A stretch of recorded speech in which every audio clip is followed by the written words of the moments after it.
So, welcome all to this wonderful session with Charu Nivedita.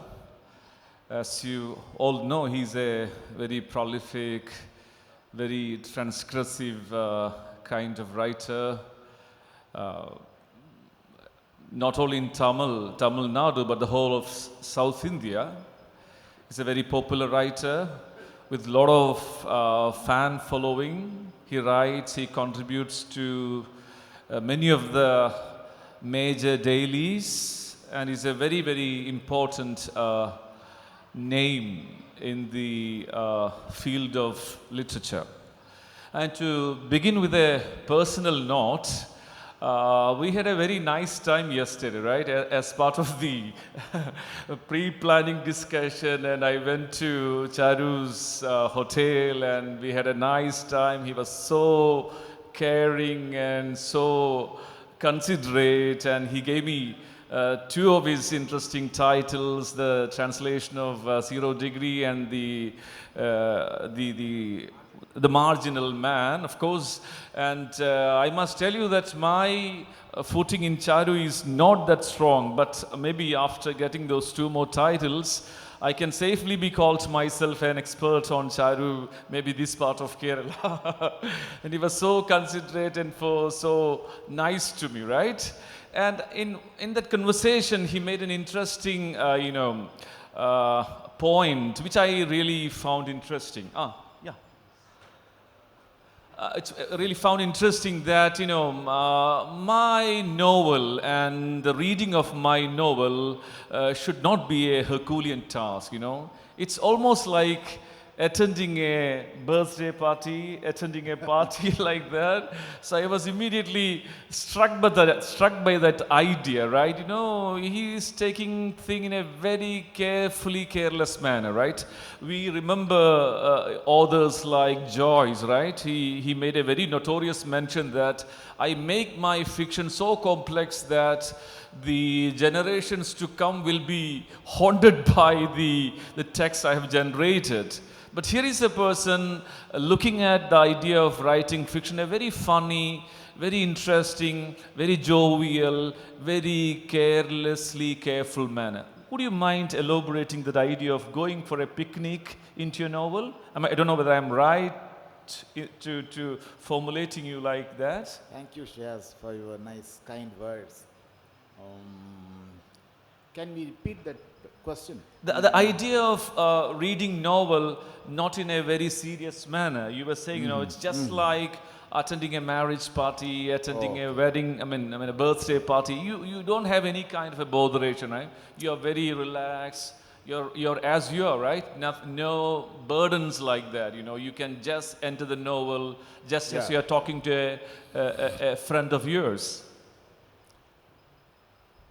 I am a perfectionist. I am a good cook also.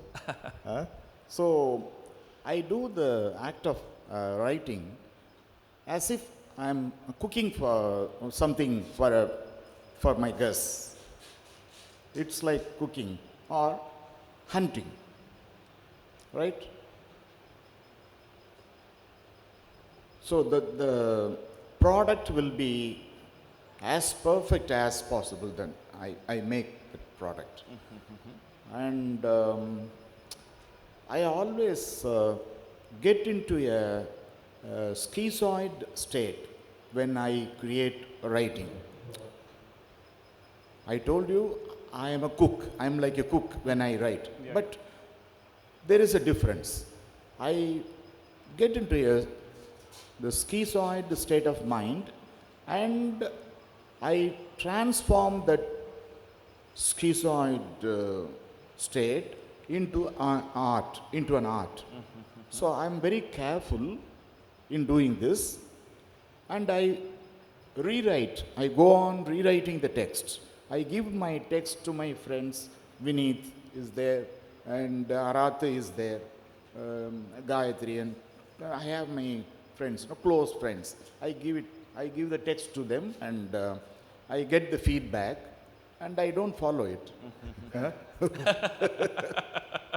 So, But you these take things it, happen. you take Yeah. them, right? Okay. But the point I was asking you is that, the reading fiction in a very jovial format, something like that, you don't want to work on that right now. Maybe we'll come afterwards, something like that.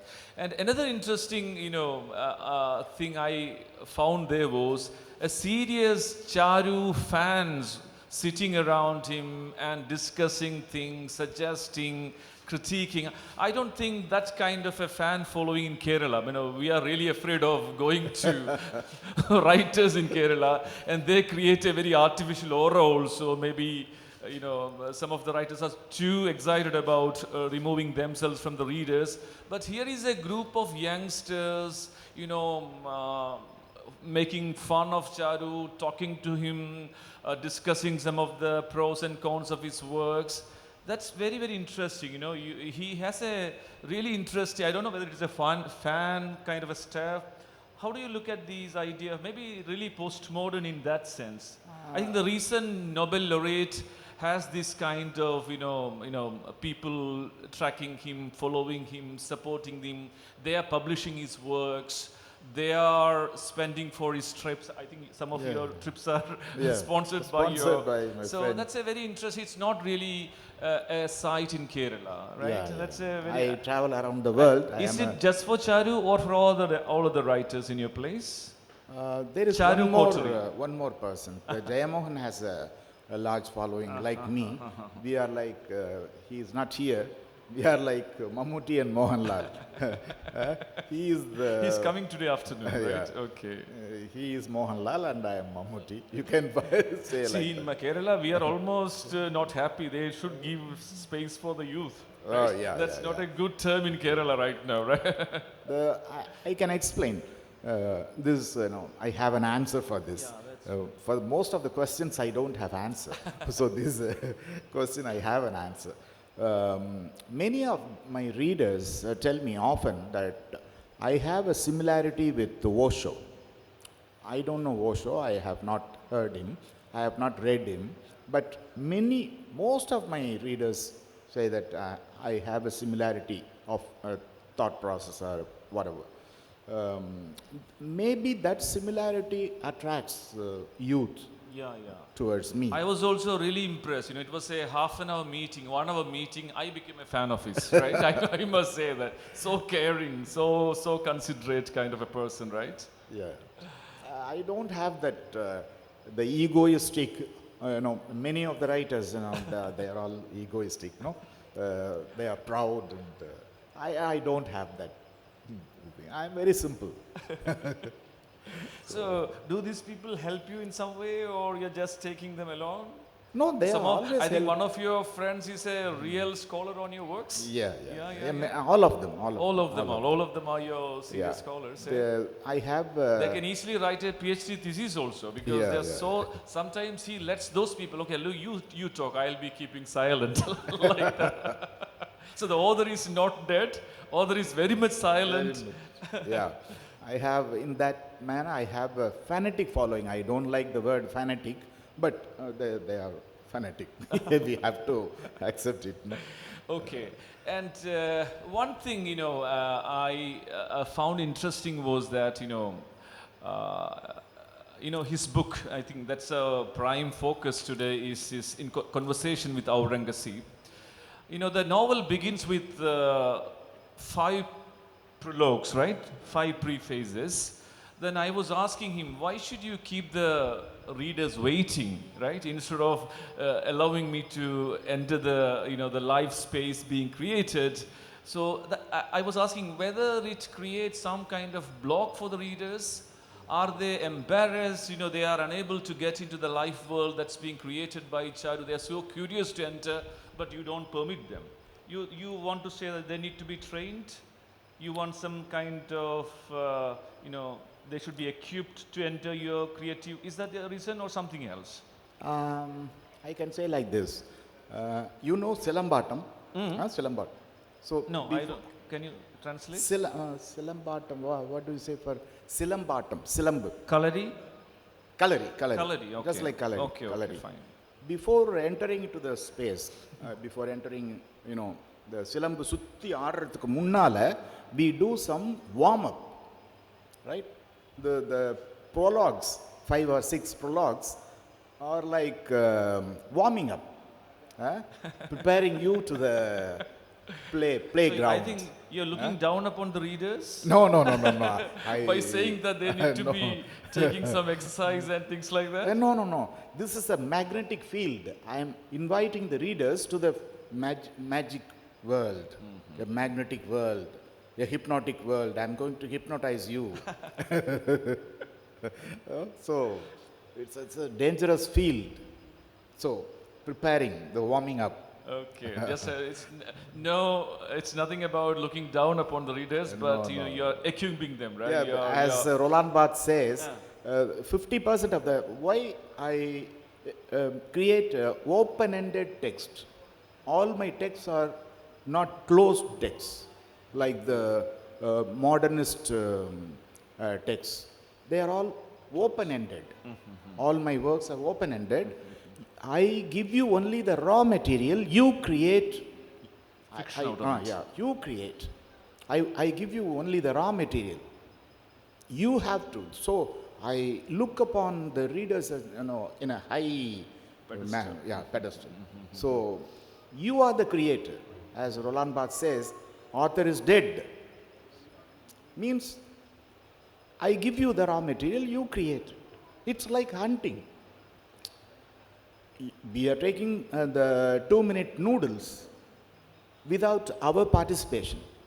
But if you go for hunting or fishing, you make the things, everything, you do the all cooking. Before that hunting, you do the work. So the difference between 2-minute noodles and the food hunting and cooking the whole thing by yourself, you enjoy it. Just that is why I think the youth, the youngsters are attracted to this kind of writing. If you read this 0 Degree, there are some 40-50 short descriptions. They are all individual short stories. At this moment, my dear female reader, you may be doing this thing, you may be doing that thing. No, it goes on like this. So you are creating. For all these things, I go to French philosophers, Roland Barthes, Michel Foucault, Derrida, often. They help me. That's great. I think most of our writers may not know even these people, right? But he's very strong about all the French philosophers and their theoretical.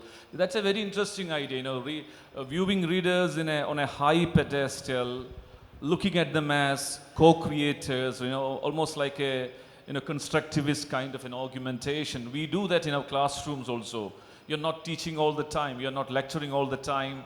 You are giving space for the readers. I talk on my pedestal, the students talk on their pedestal, and we have a negotiation happening. I think that's a larger intellectual negotiation happening in the case of the reading of your novels. I don't have the truth. I don't have the wisdom. I don't know what it is. We, you and me, are creating, are searching for the truth. Whether there is a truth or absolute truth, no.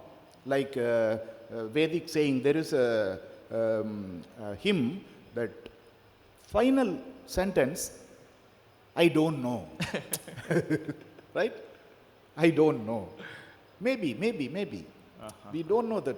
No, but all my ancestors. But the present day Hindutva forces are full of conclusions. They have the truth. They have the truth. They know everything, so they teach us. That is the saddest state of affairs in India now, right? So my novel, Conversations with Aurangzeb, is an answer to the fellows who got absolute truth. I mock at them, I attack them, I criticize them, the absolute truth walas. Thank you. That's very interesting. Now let's move on to slightly different terrain altogether. I think it's a wonderful book translated from Tamil to English by Mini Krishna, right? No, Nandini Krishna. Nandini Krishna, sorry for that. And by the way, I must say that he was saying that it was a huge, thick one in Tamil, and I think almost 20% of the text, or maybe 15% of the text, 50% is has been, edited or not used in English translation. But even then, you never feel that the parts have been edited out. It's an easy read, very interesting, and in that sense, we must thank the translator.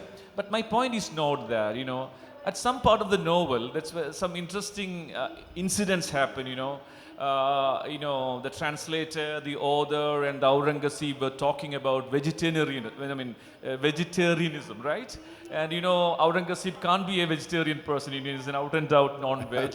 So he was looking down upon some of the facets of that. At that point, the author, the writer says, no, you can't say like that. Our translator will not be happy about this idea of vegetarianism. So she will be upset about translating your idea. She's a vegan. She's a vegan. She's a vegan. So you can't be saying like that. So the idea of translation, the idea of translator, and I think the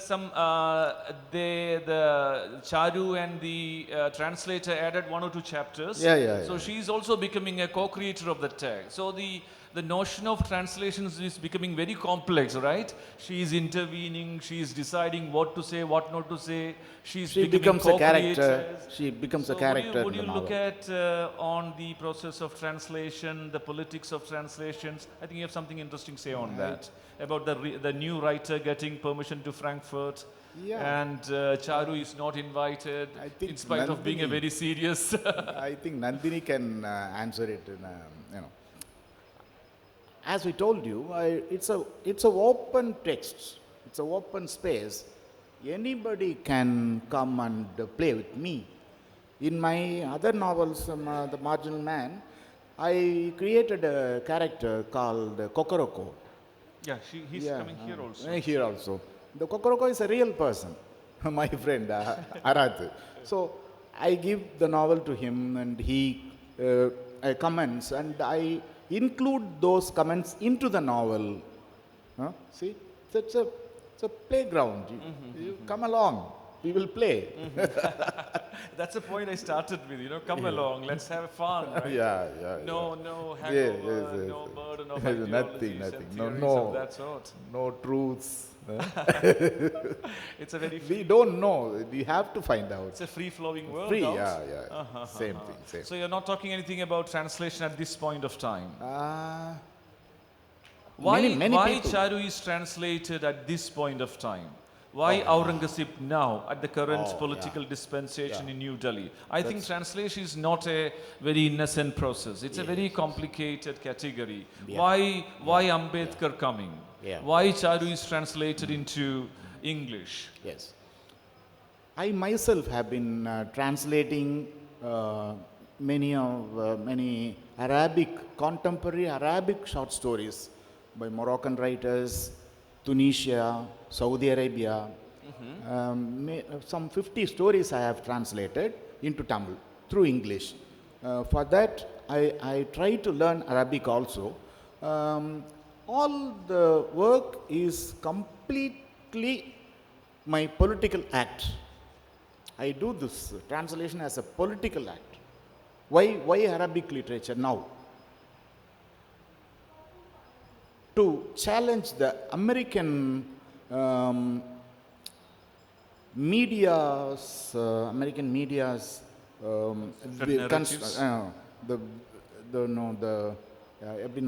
the Muslims now are terrorist people. They're violent. These kind of things, these kind of false things are created by American media, and in India everyone believes it, right? So I translate these contemporary Arabic stories, even Saudi Arabian, some stories from Saudi.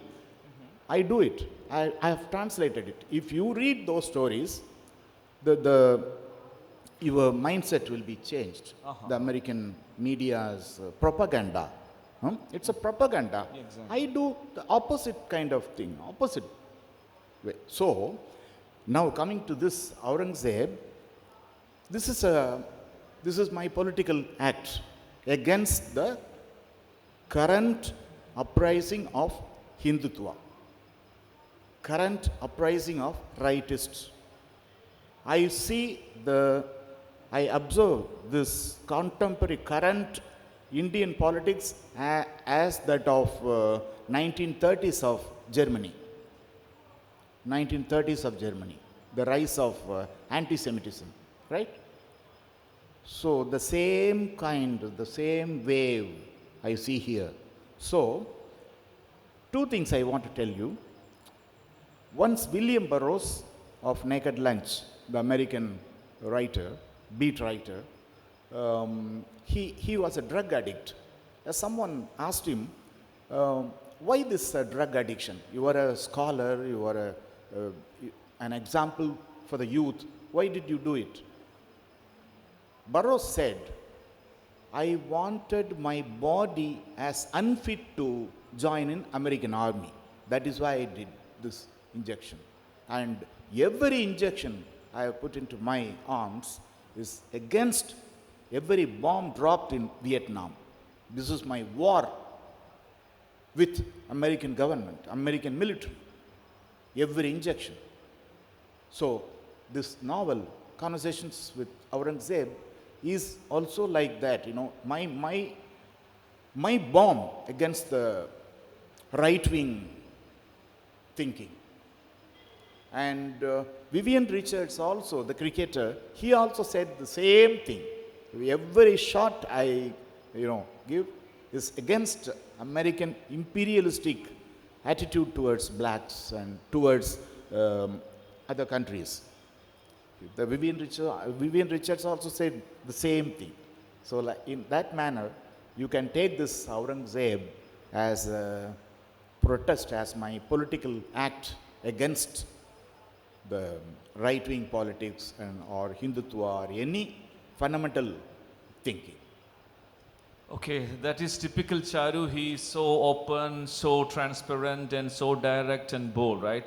That's very strange when we see writers are so, ping pong. That is what I think what's his name? P. Sainath recently talked about the serious writer. Even Shiv Vishnathan is a very prominent sociologist, right? Recently, if you read some of his articles, you do not know whether he is with these or that. So readers I think they need to be a really serious co-creator. They do not know whether this person is with this group or that group. So complicated kind of an existence.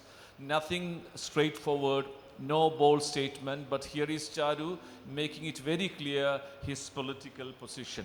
Now, that takes me to another interesting area. If you look at the Malayalam novels, recent novels, we have some interesting works using very, typical, local varieties of language, right? Very indigenous Malayalam, which is not so popular, or creating women that are so confident, powerful, questioning males.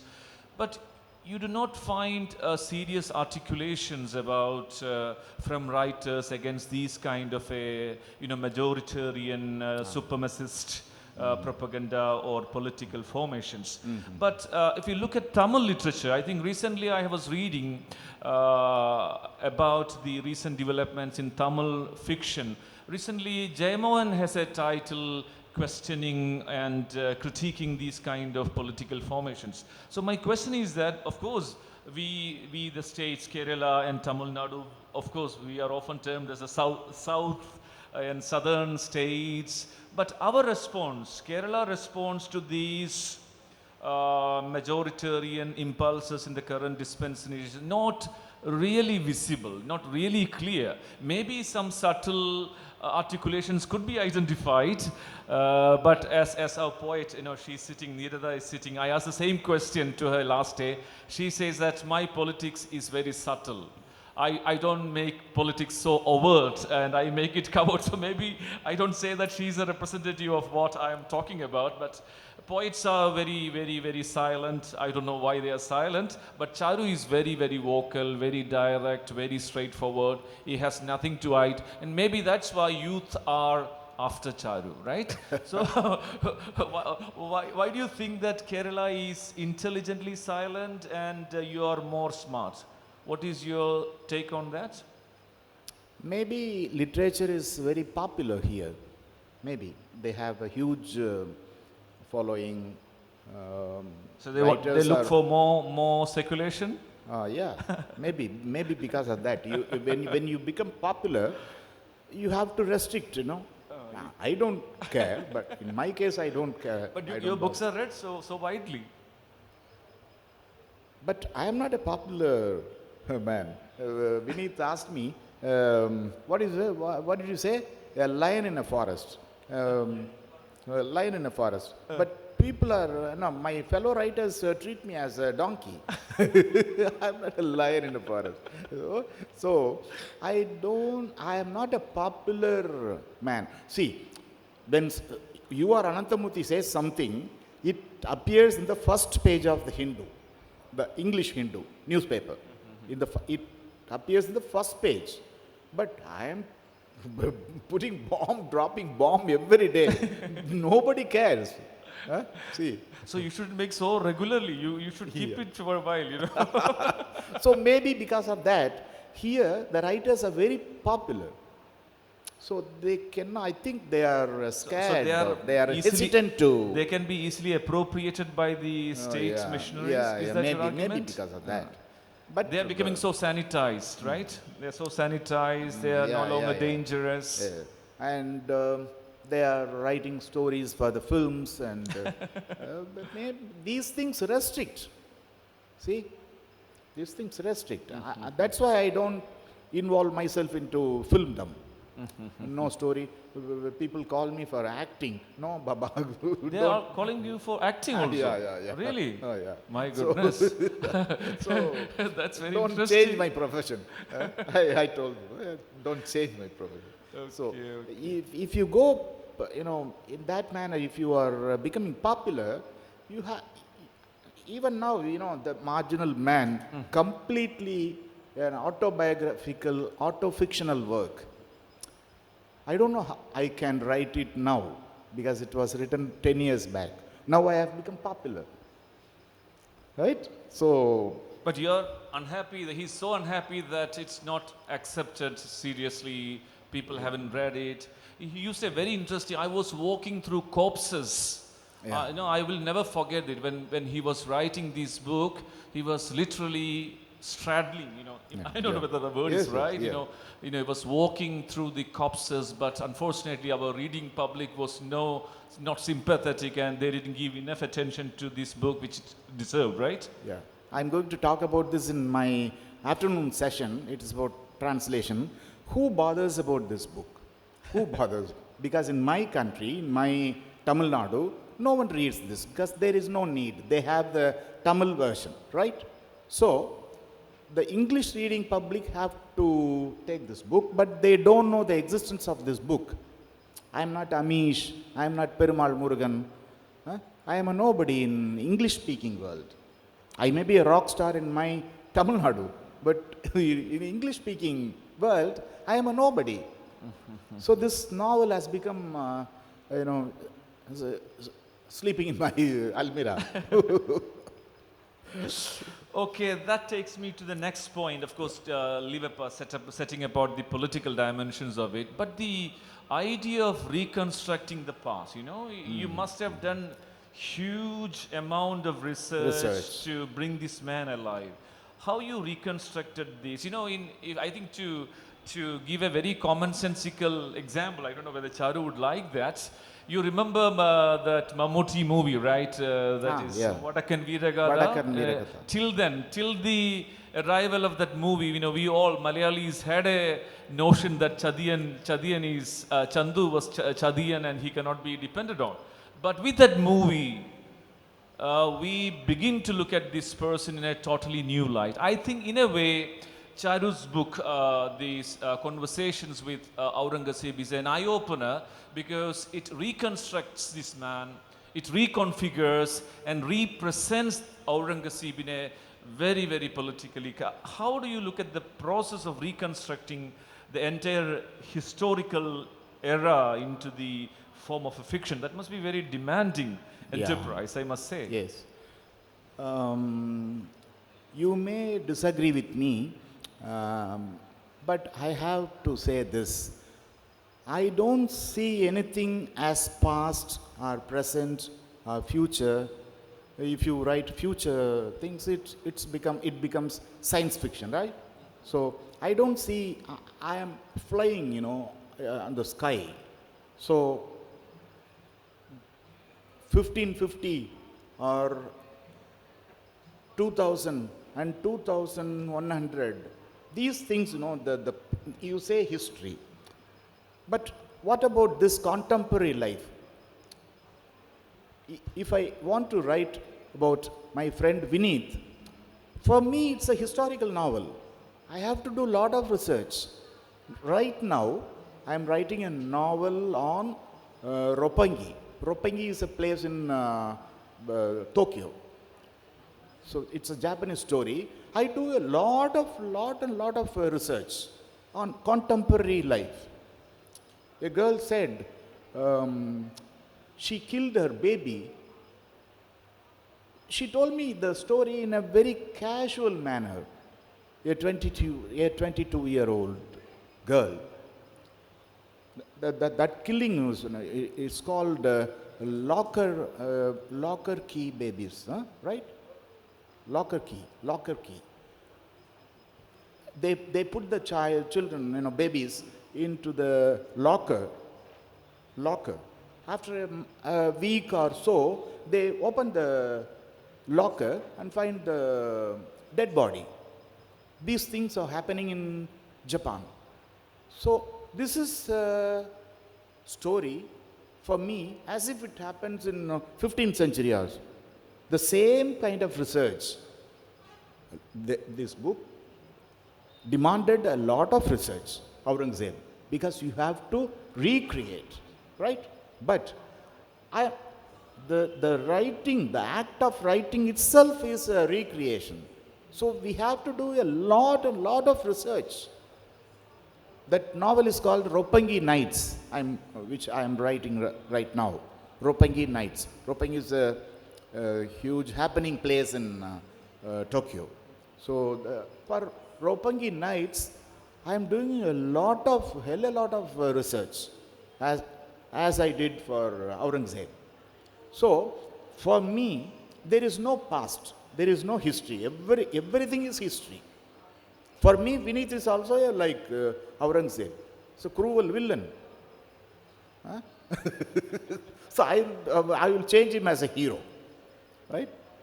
So this is my, I think this is my that's very answer interesting. to. At this point, I think, he said, he is so happy to do enormous amount of research, but it's interesting that at no point you find the load of this research, it doesn't embarrass the reader, it doesn't bother the reader. I found it an easy read, right? So that's very interesting. But I would like to take you to another question. What is your, he's a notorious reader, right? He should be punished for that. And would you say something about your reading culture, writing styles, the diet of reading, something like that to make it a little more simpler? I read a lot, yes. I read a lot. And I haven't seen anyone who read that much, except one fellow. He's from Sri Lanka. Oh, can you be so confident like that? We are Malayali, so good at reading. Yes. But K.K. Samankumara, there is a Sinhala writer. That man, I was so much, astonished by that man's reading. What is special about his reading style? Yeah. When I was narrating a film, German film, I forgot its name and the director's name. He immediately, intervened and said, No Mercy, No Future by Helma Sanders Brown, he said. Afterwards, I asked him, he has watched all Helma Sanders Brahms. Yeah. And if I mention Louis Buñuel, I watched 1 or 2 films of Louis Buñuel, but he watched everything. And if I say one book by Derrida of grammatology, he mentions all of Derrida's book. He's a remarkable man.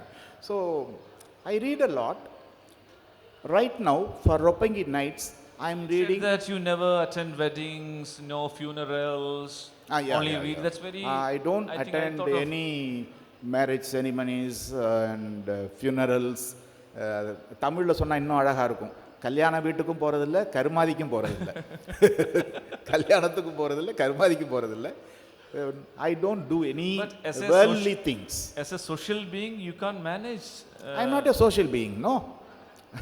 I'm an introvert. I'm like a writer. I'm sitting in a cave, meditating, like Ramana Maharishi or forest. We have so many yogis and saints in the forest. So you are a yogi alone. In the city? I'm not living in a city. It's a bunker. My room is a bunker. I'm sitting. I don't see, anything. Even if the city, whole city is floating, I asked once I asked my friend, Madaya Peide? I asked, Madaya Peide? Is it raining? Madras was floating at that time. You were writing. Yeah, I was writing. So I didn't know that it was raining and Madras city is floating. But people are so angry with me. You don't know anything. Tomorrow you bring that book. Baba, tomorrow is a holiday. Why? Tomorrow is October 2nd. Independence Day. I don't remember anything. I am sitting in my bunker, creating, writing all the time, reading. I am not a social being. I don't know who rules the country. Your wife is happy about this routine? Yeah, I am here. No, I am at home. No? So she is very happy. He is always at home. At home you are very decent, right? Yeah. Writing, sitting in front of the monitor, right? That's why a man, so popular like Mammootty or Mohanlal in Tamil film world, when once it happened. See, I am going to narrate this. We have Please, time, no? We have some more time. No problem. Proceed. 20 years back, a big shot introduced a man to me and he said, this is Charu Nivedita. And he did not introduce that man to me. So I asked him, what do you do, sir?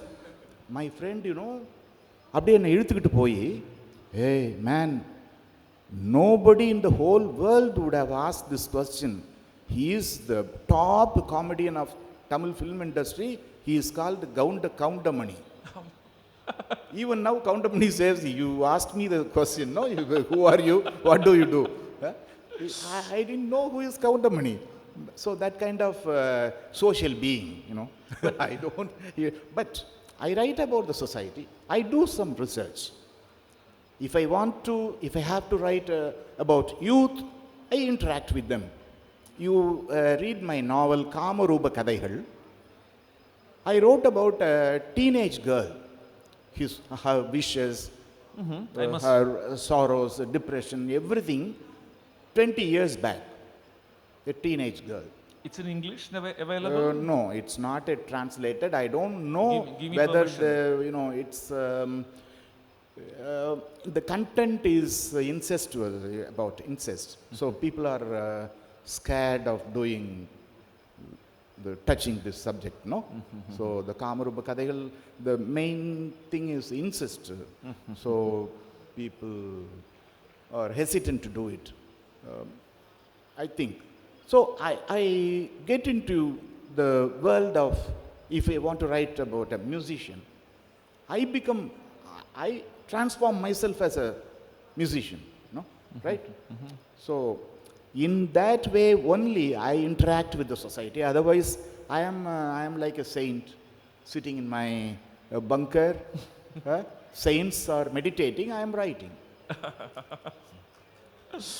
But you said something interesting about you had an encounter with Mammootty, something like that. You know, he was reading one of your articles and he was so excited. What is that 10 experience? years back, I was writing a famous column in Madhyamam.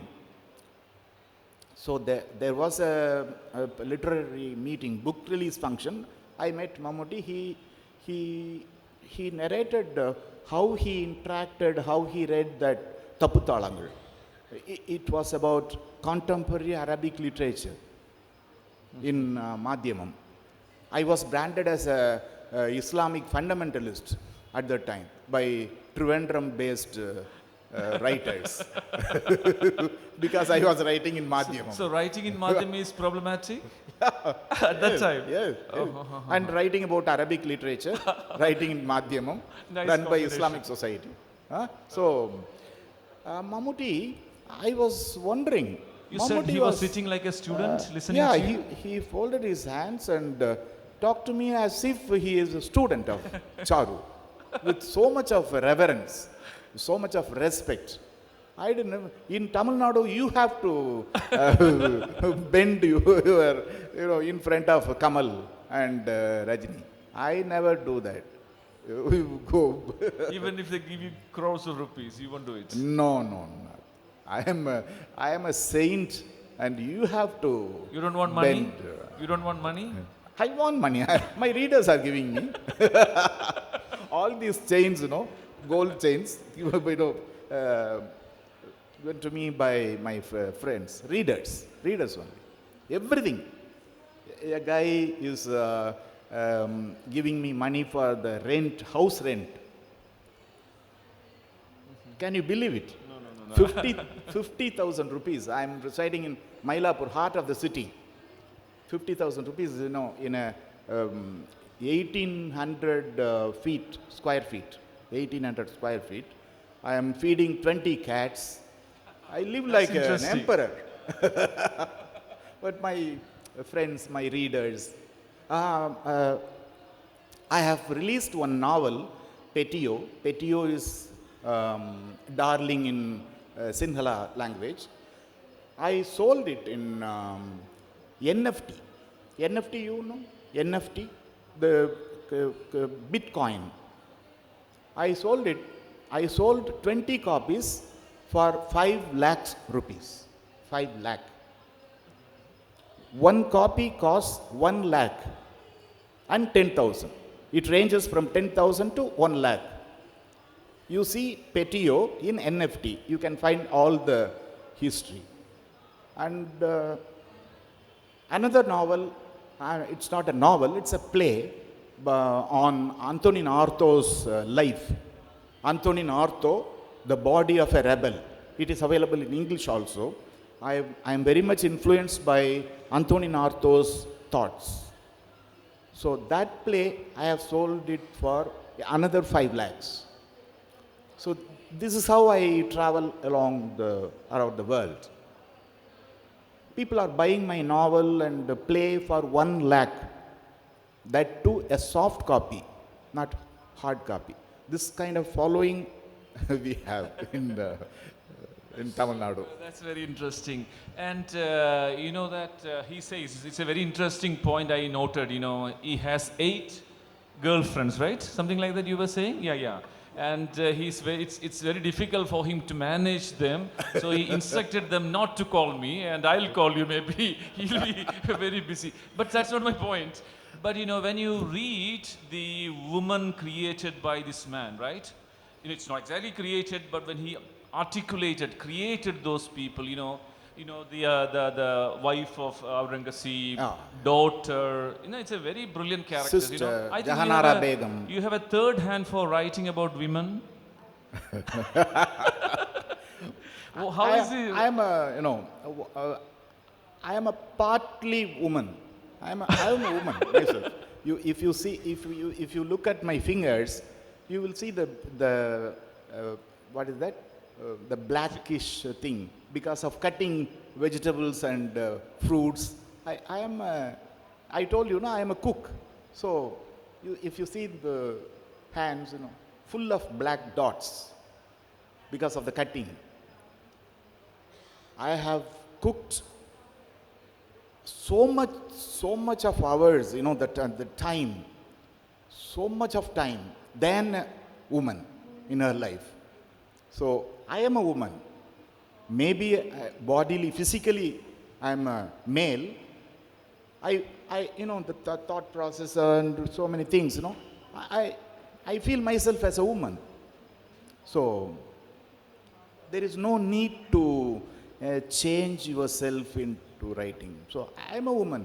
So it's an easy thing. And I move with girls. No, I have 8 or 9. I am very poor in arithmetic. 8 or 9 girlfriends. So I know their stories. I know their suffering. I know their pain. I know their pleasure.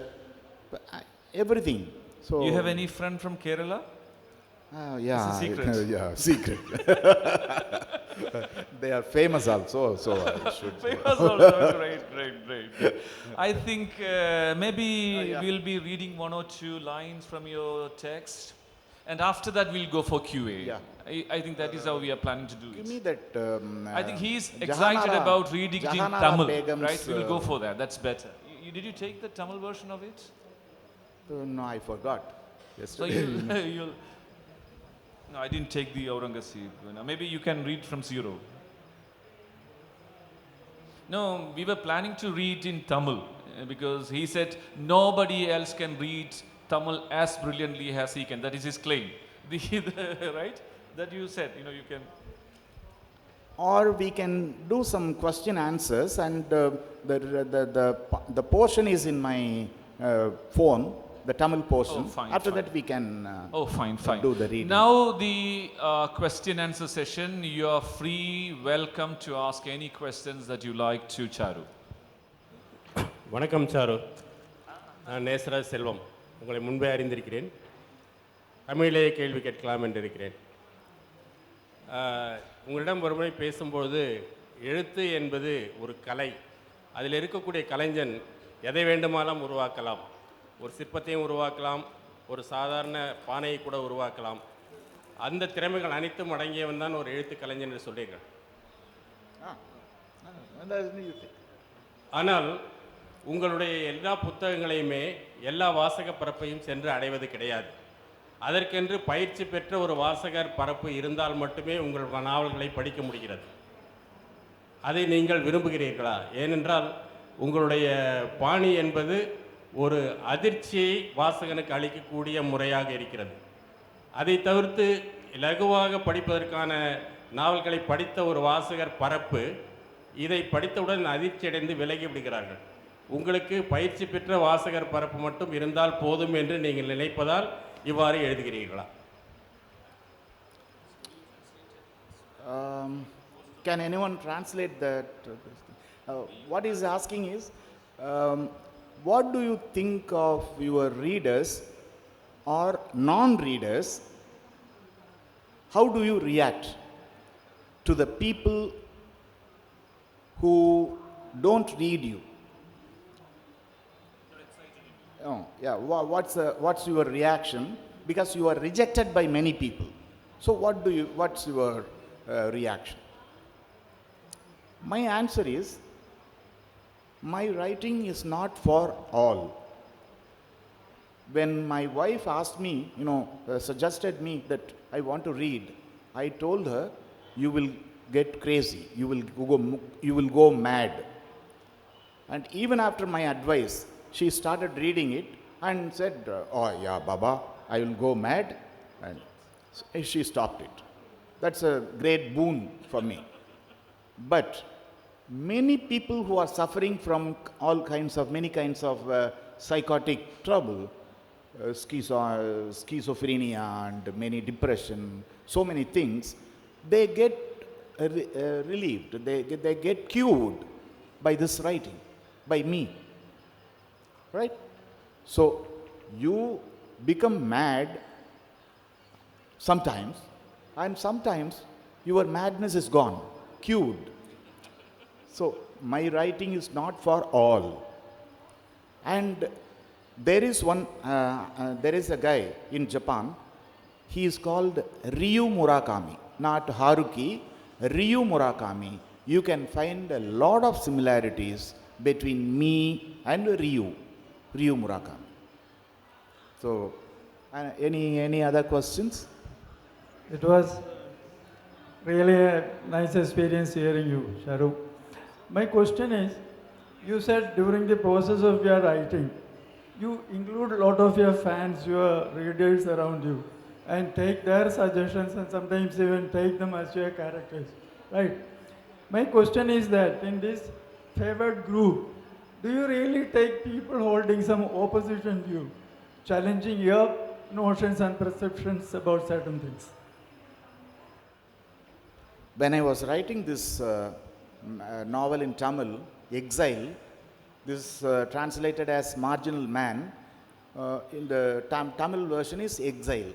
When I was writing that novel, I gave the text to Vineet, Srini and all my friends. Some 10 of my reader circle friends have read it, and they said unanimously that this text looks like Jayamohan's text. So what is your objection? I asked. They said you have allotted hundreds of pages for trees and cats and dogs and all that. So I took the text and I elaborated those objectionable portions. I elaborated it. See? So this is the way I react to the. It's a cosmetic effort, Yeah. Take them. It's just only a cosmetic, Yeah. kind of Sometimes a stuff. I follow their suggestions, and sometimes it depends. That's it. That's what I. Yeah, one question I want to understand, especially we are talking about conversations with Aurangzeb.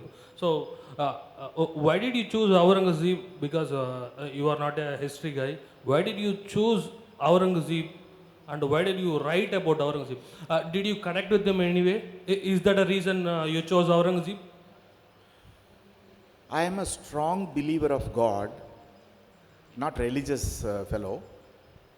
Everything is given to me by God. Everything. He only decides. So I did not choose Aurangzeb. I was writing a novel on Saint Tyagaraja. So I had to do some research on Tanjavur Maratha kings, and which led to me to Shivaji, the Maratha. So if you do research on Shivaji, which automatically takes you to Aurangzeb, because Shivaji is the other of Aurangzeb. That's how Aurangzeb looked at Shivaji. He killed every rival, but not Shivaji. He escaped. So he looked at Shivaji as his other. You know, in Mahabharata, Krishna looked at Shakuni as his other. Here comes Derrida. The Derrida's concept of other, otherness. You look at your girlfriend or wife or women folk as your other. That is how I happened to read Aurangzeb's hundreds of letters to his sons. Marvelous letters. You see a different kind of Aurangzeb, crying for his sins, praying pardon from Allah. Lot of letters, tearful letters, full of pain and agony. That Aurangzeb is different. He wrote all these letters at the age of 96, 97 and 98, at the threshold of death. So God decided that I should write about Aurangzeb, my master, my father. One more question. This is the last question. Please try to make it faster also. Charu, the question is, you and Aurangzeb are misunderstood persons in India. So, how do you say? Before answering that question, okay, please. Sir, you were saying about saying that you are one part woman. My question is, in the present day geopolitics, changing geopolitics, where a lot of wars, crimes, and internal strifes are happening in the world, do you think that transforming ourselves into women or identifying the women within ourselves will help transform this world into a better place to live in? Yes, of course, of course. You yourself have told the answer also, right? Yeah, that's a very fantastic observation. You have to do. You have to see yourself as, if you are a Hindu, you have to think like a Muslim, right? If you are a male, you have to think like a woman.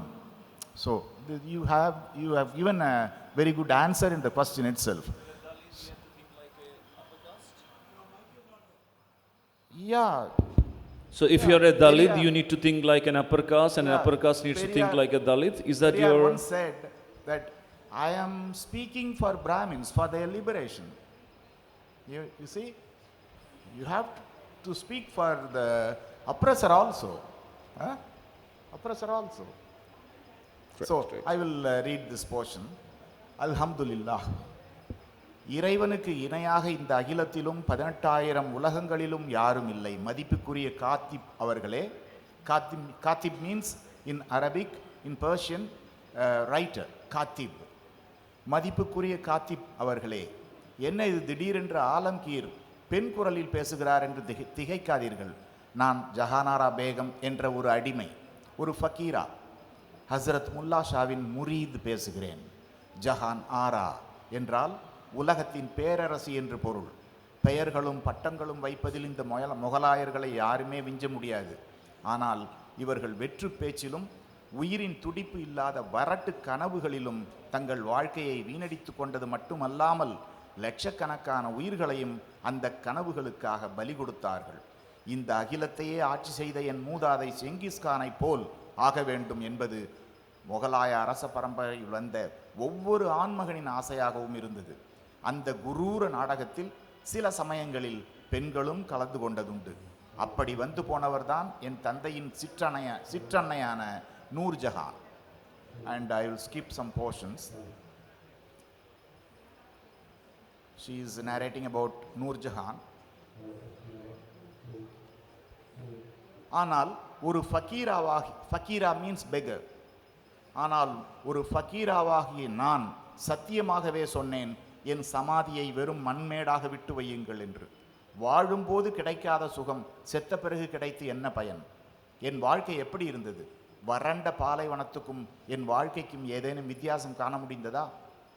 என் அன்னை மும்தாஸ் மகளின் வயிறும் மார்பகங்களும் எப்போது பார்த்தாலும் நிறைகுடமாகவே ததும்பிக் கொண்டிருக்கும்.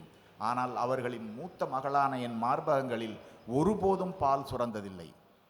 தம்பி அவுரங்கசேப் பதவிக்கு வந்தபோது என் வயது 44. அப்போது நான் விரும்பி இருந்தால் அவனுடனேயே தில்லியில் இருந்திருக்கலாம். I will skip some portions. என்னிடம் வைர வைடூரியங்கள் ஏராளமாக இருந்தன. 30 பணியாட்கள், 8 யானைகள். என்னுடைய மதுக்கோப்பை முழுவதும் மரகத கற்கள் பதிக்கப்பட்டிருந்தன. ஆனால் ஒரு பெண்ணின் சரீரத்துக்கும் உள்ளத்துக்கும் இந்த விலை உயர்ந்த கற்களால் மகிழ்ச்சியை தந்துவிட முடியுமா?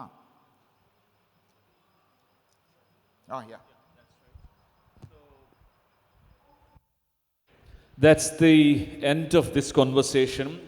In the beginning I said it was a real pleasure to be talking with Charu. I think now you experience that idea. Thank you all. Thank you very much. Thank you Thank you very much.